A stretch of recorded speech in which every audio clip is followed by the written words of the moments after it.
नमस्कार। आज हम बात करेंगे तूफ़ान और अभिमान। तूफ़ान और अभिमान जब भी आते हैं विनाश का कारण बनते हैं। तूफ़ान ज़्यादा हो तो कश्तियाँ डूब जाती हैं और अभिमान ज़्यादा हो तो हस्तियाँ डूब जाती हैं। उम्मीद एक ऐसी ऊर्जा है जिससे आप अपने जीवन के अंधेरे हिस्से को भी रोशन किया जा सकता है। उम्मीद से जीवन के किसी भी अंधेरे हिस्से को रोशन किया जा सकता है। हमारी ज़िंदगी में कुछ लोग ऐसे होते हैं जो पास आए तो हंस गए और चले गए तो डस गए। आपको अपने जीवन का आखिरी पड़ाव यदि सुंदर बनाना है तो ढलते हुए सूरज से सीखिए। ढलता हुआ सूरज कितना मनमोहक लगता है। सारे दिन पूरे विश्व को इतना प्रकाश देते हुए जैसे शाम होती है अपना सारा अभिमान त्याग कर एकदम मनमोहक हो जाता है। उसी से सीखिए कि हम अपनी ज़िंदगी को कैसे मनमोहक बनाएं और अभिमान को त्याग दें। वैसे सुकून की तलाश सबको होती है, किसी को मिल जाता है, किसी के आंचल में सुकून संवर जाता है और जिसे नहीं मिलता वो बिखर जाता है। वैसे सुकून है क्या? सुकून है किसी ऐसी चीज़ को मिलने की तलाश जिसे मिलने के बाद हर चीज़ की इच्छा ख़त्म हो जाए। जिसे मिलने के बाद हर चीज़ को मिलने की इच्छा ख़त्म हो जाए, वो है सुकून।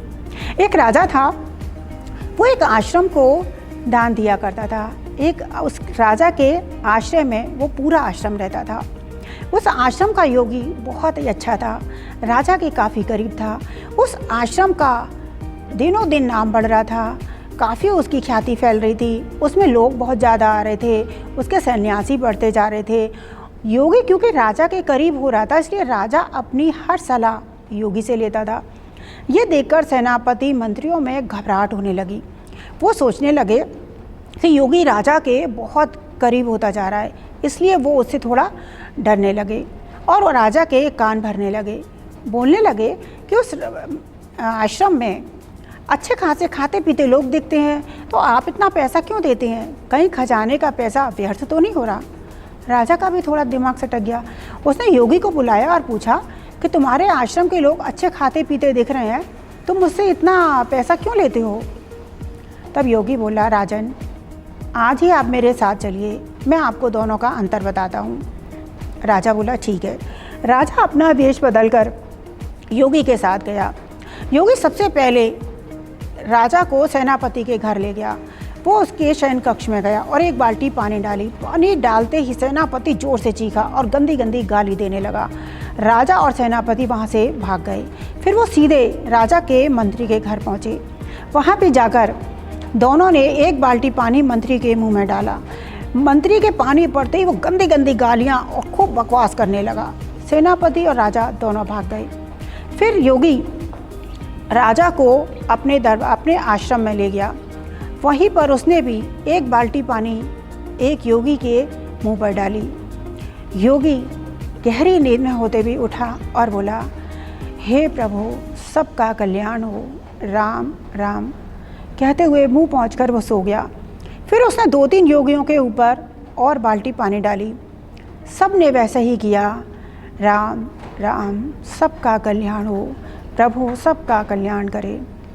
तब योगी ने राजा को समझाया, देखा राजन, ऊपर से राम राम जपने से कुछ नहीं होता, अंदर तुम्हारे क्या चल रहा है, तुमने परम तत्व को अपने अंदर कितना डाला है, ये उससे फ़र्क पड़ता है।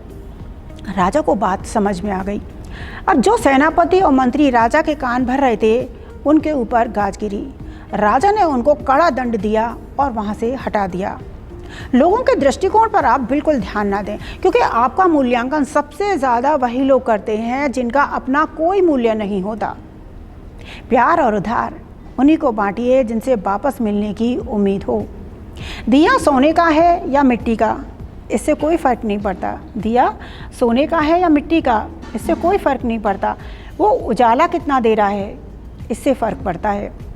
ऐसे ही आपका कोई भी दोस्त अच्छा है, बुरा है, मोटा है, पतला है, अमीर है या गरीब है, इससे कोई फ़र्क नहीं पड़ता, लेकिन वो आपकी सहायता कितना कर रहा है, इससे फ़र्क पड़ता है।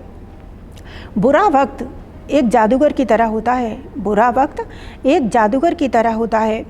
वो आपके अपनों के चेहरे से 1 मिनट में पर्दा हटा देता है।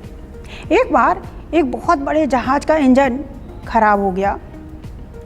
बहुत सारे इंजीनियर बुलाए गए, लेकिन किसी को भी पता नहीं लगा कि इसमें खराबी क्या है, और इंजन को ठीक ही नहीं कर पा रहे थे। बहुत कोशिश करी, इंजन ठीक नहीं हुआ। एक इंजीनियर को बुलाया, दूसरे को बुलाया, सब मुआयना करते चले जाते, लेकिन कुछ भी तय नहीं कर पाते। 3, 4, 5, 7, 10 इंजीनियर को बुलाया, लेकिन जहाज़ का इंजन स्टार्ट होने का नाम ही नहीं ले। सब पूरा स्टाफ और मालिक बहुत परेशान हो गए कि अब किया तो किया जाए। तभी उनके स्टाफ में से एक व्यक्ति बोला, मैं एक इंजीनियर को जानता हूँ जो यही काम करता है, यदि हम उसको बुलाएं तो हो सकता है वो इसे ठीक कर दे। मालिक बोला, तुरंत बुलाओ। उसका बुलाया गया। उसने पूरे जहाज़ के इंजन का मुआयना करा। उसने अपने थैले में से एक हथौड़ा निकाला, उस पर मारा। बोला, अब शुरू देखो। जहाज़ जैसे हथौड़ा मारा, इंजन तुरंत सही हो गया। उस इंजीनियर ने अपना बिल भेजा 2 लाख रुपए। स्टाफ उस बिल को लेकर मालिक के पास गया। मालिक उस बिल को देखकर बड़ा अचंभित रह गया। उसने इंजीनियर को अपने पास बुलाया और बोला कि मेरे आदमियों ने बताया तुमने लगभग कुछ नहीं किया, तो इतना बड़ा बिल क्यों? इंजीनियर बोला, आप बिल्कुल सही कह रहे हैं, मैंने लगभग कुछ नहीं किया था, सिर्फ एक हथौड़ा मारा था। आप यही कहना चाहते हैं ना? मालिक बोला, हाँ। बोले, हथौड़ा मारने के 2 रुपये हैं, हथौड़ा मारने के 2 रुपये हैं, लेकिन हथौड़ा कहाँ, कितना और कैसे मारना है, बाकी सारे रुपए उसके हैं। मालिक उसकी बात सुनकर बहुत ही प्रसन्न हुआ और खुशी खुशी उसने उसे 2 लाख रुपए दे दिए। इंजीनियर बोला, ये मेरा अभिमान नहीं है, ये मेरा अनुभव है। जिस काम को मैंने 2 मिनट में किया है, उसको सीखने के लिए मैंने 20 साल लगाए हैं। उसकी बात सुनकर मालिक बहुत खुश हुआ। ज़िंदगी में अनुभव जो होता है वो एक उम्र के साथ आता है। हमारे जीवन में जितना बड़ा संघर्ष होगा, उतना ही ज़्यादा अनुभव होगा। इंजीनियर बोला, ये मेरा अभिमान नहीं, ये मेरा अनुभव है, और अनुभव उम्र के साथ आता है, ये मेरा अभिमान नहीं है। तूफान और अभिमान जब भी आते हैं, विनाश का कारण होते हैं। इसलिए अभिमान से और तूफान से हमेशा बचकर रहिए। आप जीवन में बहुत ज़्यादा सुखी रहेंगे। धन्यवाद।